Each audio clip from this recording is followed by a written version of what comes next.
What's going on, guys? Dan Watson, learningcameras.com, and it's going to be a little two-part video right here. I've got a Metabones adapter. This is a speed boost adapter. We're going to go over what that is and how it works, and also my new favorite lens for the GH4. And if you guys are using any smaller sensor camera, it'll work for that, like the GH3 or a lot of others that are these 4/3, micro 4/3 sensor cameras. But overall, the GH4, this has been one of my favorite lenses to use with this, and we're gonna go over why. So first things is about the Metabones. If you guys already know about this, then go ahead and skip a little further in the video. But for those of you who don't, this adapter, this is not just a generic adapter. This one will work with Nikon lenses. They don't have one yet for Canon. Hopefully they come out with one soon, because most of my lenses are Canon. This is a Nikon mount. Not only does it allow you to mount any of your Nikon lenses to the GH4, there's something really special that this does, and it kind of reverse engineers the glass. These glass that are built for larger sensor cameras, it reverses that, and the result of that is you get a negative crop factor, so it's actually going to be a wider field of view than the typical crop factor, which is 2x for the GH4 if you're in photo mode, and 2.3 if you're in video mode. So keep those two numbers in the back of your head. The crop factor with this Metabones is going to be 0.71. So how you're going to figure your new telephoto is, this is an 18-35.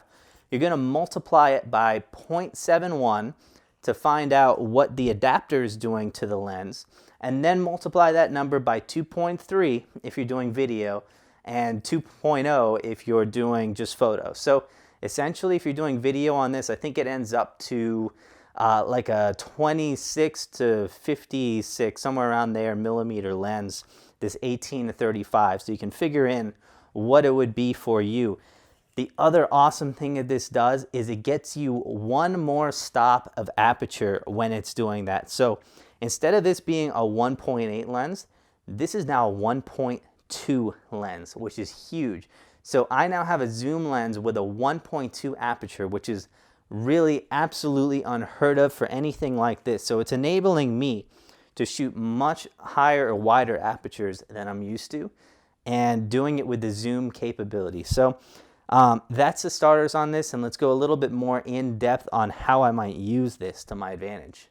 So the GH4, like a lot of these smaller sensor cameras, has one big issue with it, and that is these smaller sensors are not as good in low light as something like a full frame lens. But the great things with these Metabones adapters is now I don't have to worry as much about shooting in those high ISOs, because I can be shooting at much wider apertures than I could with full frame cameras. So while my widest zoom for my full frame cameras is 2.8, this is now 1.2, which gives me about a 2-stop advantage, just over 2 stops advantage over the full frame. So, you know, if my exposure on my full frame camera was 6400 ISO, my exposure for this is going to be less than 1600 ISO.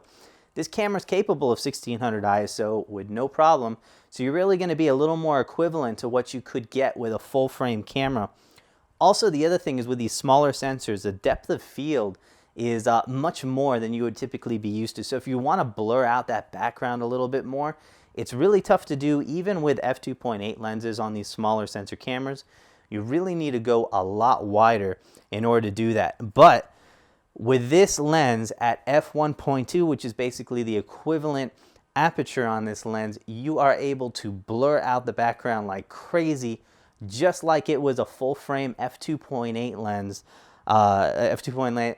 on a full frame camera, and it looks great. So really no problems at all with it being able to do what it's supposed to do. So this almost gives you like a full frame effect and a full frame light equivalency without getting a full frame camera.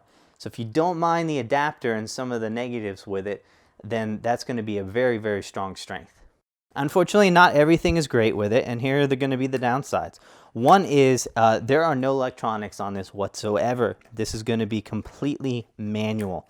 On the GH4, you do a focus peaking, so that's not as bad as it is with some cameras, because it's pretty easy to be able to focus. This is a nice lens too, so it's really easy to hold your hand here and get pinpoint accuracy on the focus. The downside is that it's an extremely long throw, so you're not going to be able to go in one motion. It's going to take you kind of 3 or 4 if you're holding this turns before you're able to really get that thing from infinity up to close. So that's kind of the negative with it. You will not have any of the AF features with this. If it does have an electronic version, depending on your camera and your lens, Metabones does make some. You might get some autofocus capabilities, but generally they're much slower than inside the camera, the ones that you would get with using a generic lens from that manufacturer. So the biggest downside is focusing.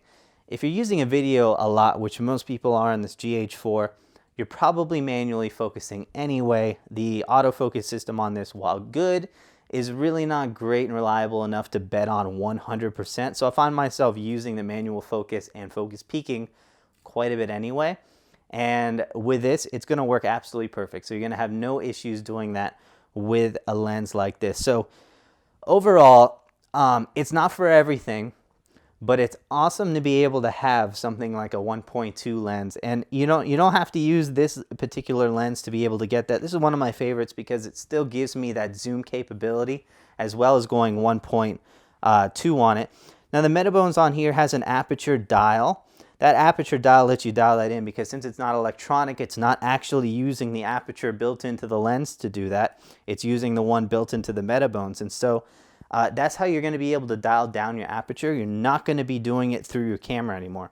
So you got to get used to that a little bit. The widest you can go is f1. So keep that in mind.